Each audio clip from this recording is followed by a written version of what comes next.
get it, come on.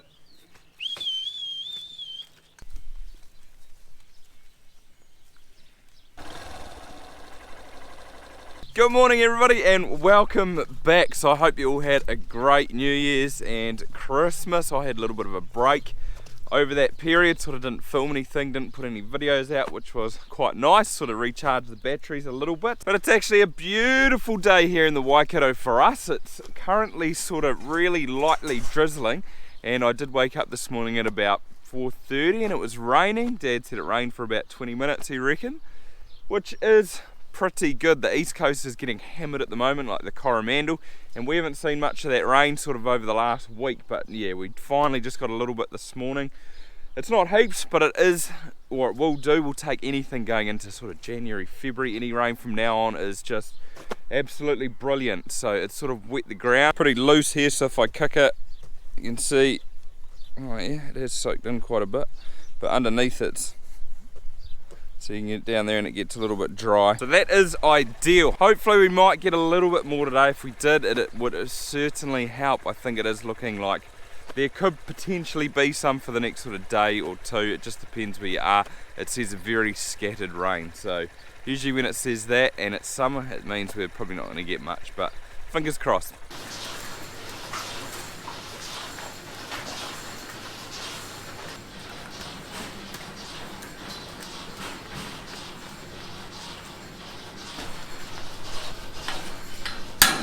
Cows are actually milking pretty well at the moment.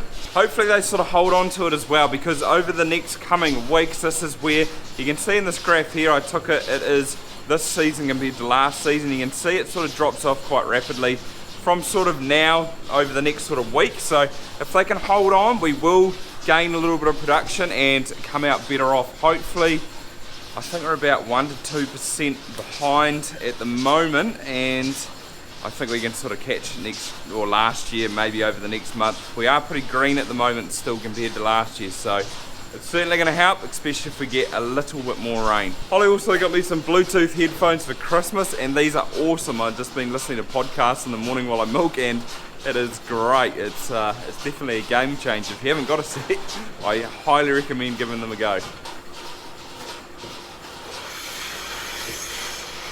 Got the cups on the last road now, almost finished. There's a couple of slow ones, but it's sort of cleared a bit. It certainly doesn't look like it's going to rain now, unfortunately. Oh, well, at least we got something, and that something happened to be, it's about 7.5 mils. Just come to shut these girls away for the day, but I was just thinking before, it's been sort of just over 2 weeks since I last released my video, and hopefully it's going to go back to normal now. There should be 2 videos out a week. But it was just sort of like a quiet period through from Christmas to about now. Not really much happened.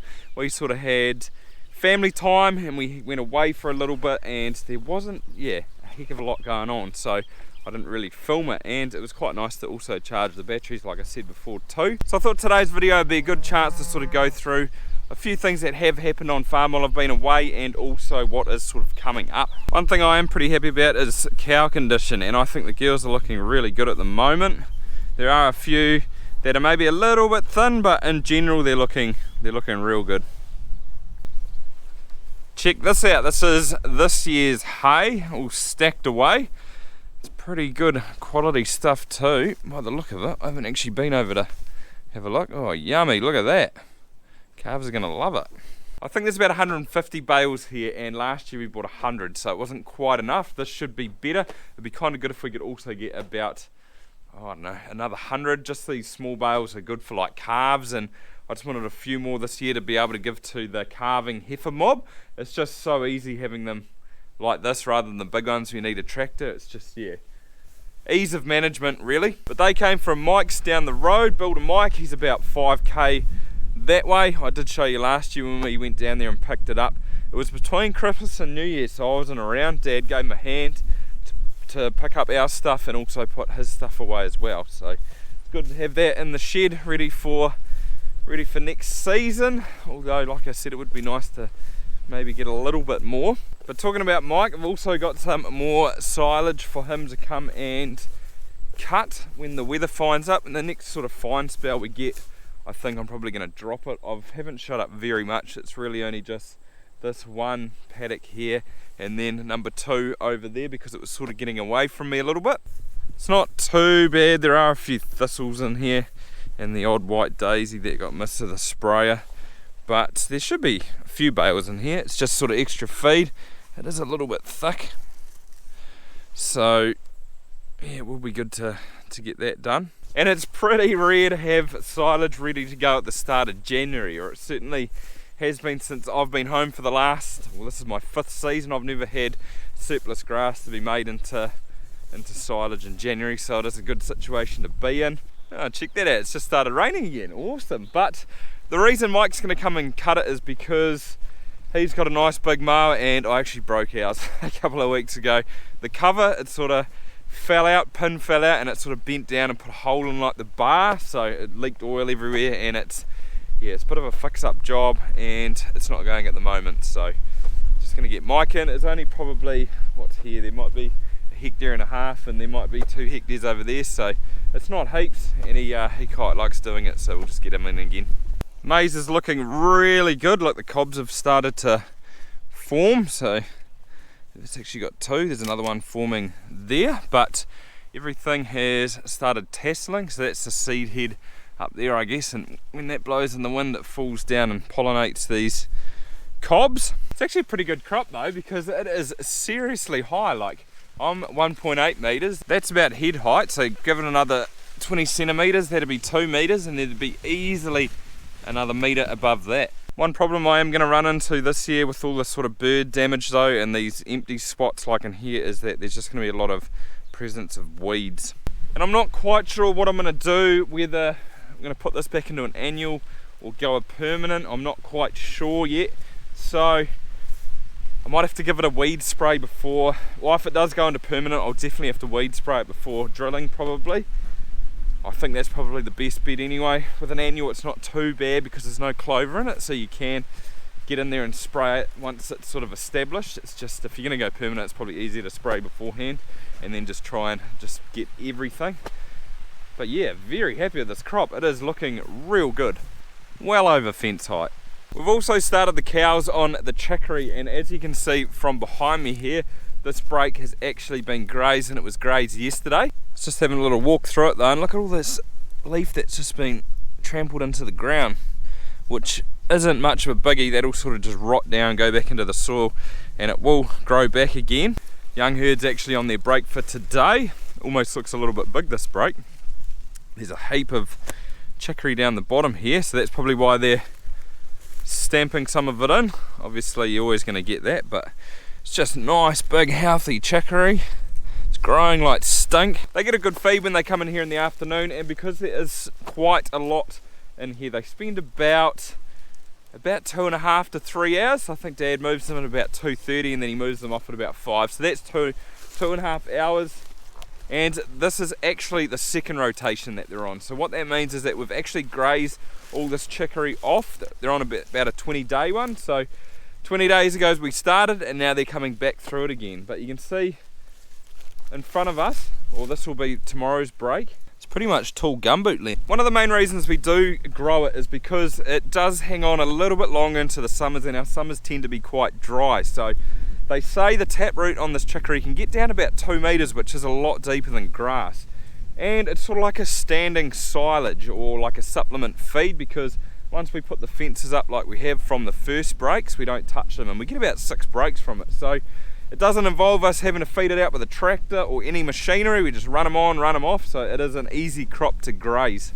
But it certainly loves this weather when we're getting these sort of bits of drizzle and little bits of rain, which keeps topping that sort of moisture in the top of the soil up, and then hot days in between. It just grows like stink. So hopefully this year we sort of won't get affected too much by a big drought, and it hangs on. I can see it sort of growing pretty well even into February at this rate. I'll leave these girls to it and come back and see what it looks like this afternoon, see how much they have cleaned up. It should sort of look like this break in here, maybe a little worse because it's a bigger area. It's like lightly raining, or maybe heavy drizzle, I don't know how you describe it, but it's good, it all helps. So this is the other silage paddock that I have here, and you can sort of see it's much like the other one. It is sort of thick in places, but it has sort of gone to seed as well, so the quality It's not going to be the best, but it's something, and it's feed in the bank. So I'm actually hoping that we sort of, I don't know, get this little bit of rain or a little bit more rain.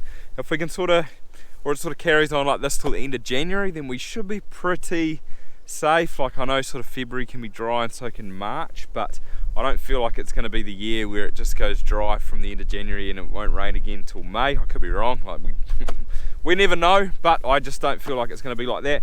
That Checkery will be good for sort of the young cows, so we should get a decent crop out of this year with just how wet it's been.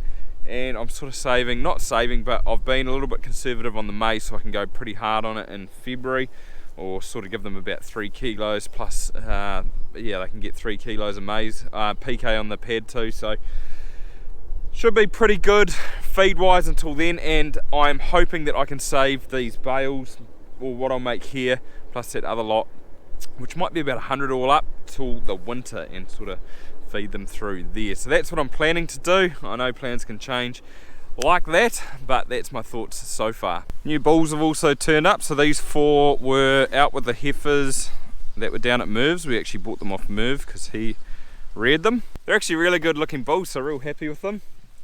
Merv's done a great job. They always come back quiet from his place, so that's good.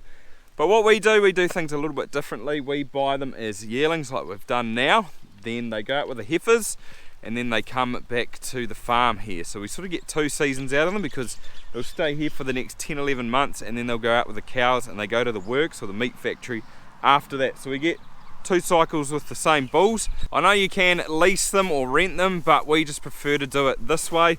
It is a bit annoying having them on farm for like the whole of winter, but we can sort of save a little bit of money too, so, or make a little bit of money, because we can sell them for more than we bought them for. There are pros and cons to each method. This just works for us. But that drizzle has actually turned into rain now. I think Dad's just going to shift those cows on the Checkery, so I might go and check that out tomorrow when it's not quite so wet, or when I've got my leggings on. Well, it's the next day now, and I'm just going to empty this. There is 10 mils in that, which we got yesterday afternoon and overnight, which is good. Well, this break doesn't look too bad. You can see in areas they've cleaned it up really well. It's sort of pretty similar to that break over there, really. There are sort of a couple of big areas, I guess, in the middle here where it's not utilised too much, where most of it's just been sort of trampled in. Look at that. There's quite a bit there, isn't there? That's gone to waste. But that's all good, that's just what it is. It is going to regrow nicely. It's really still today. There's not much wind around, which feels a little bit unusual, but they are talking severe thunderstorms this afternoon, so it's a little bit hit and miss whether you get rain from that. But if we do, we might get a little bit more, which certainly wouldn't be a bad thing. It's just starting to spit now, and it looks like it sort of might be raining down that way. But that's what's been happening on the farm the last couple of weeks. There are a few things coming up in the sort of the next month. We are pregnancy scanning the cows on the 4th of February, I think it is. I booked it in with Martha, and it's a Saturday. I'm going to do both herds in the same day this year, just get it out of the way. It's going to be interesting. I was speaking to Bri, who's another vet, yesterday. She was saying the results this year from her early scans certainly haven't been what they have been in the past, and that's pretty much just due to our massively dry summer last year, that big drought we had, but also sort of that wet winter. Just cows haven't been cycling how they have been in the past. So it's going to be interesting. I can see my results are going to be down, but hopefully they're not going to be down too much. So fingers crossed there. I've also ordered something which I'm looking pretty excited for. Hopefully that's going to come in the next couple of weeks. So there's that. We've got that silage to do, and also the DNA results from the calves are going to be back with like the sire match. Hopefully in the next couple of weeks. I think it was about the middle of January they were going to be back, so it's going to be pretty interesting to see how they match up. So that will pretty much wrap it up this video, guys. It's been more of sort of like a catch up for the last couple of weeks, but hopefully you've enjoyed it. Thumbs up like always if you have, and apart from that, see you next time. Now that is a beautiful summer rain. Oh, that is so good. I'm going to be green going into February.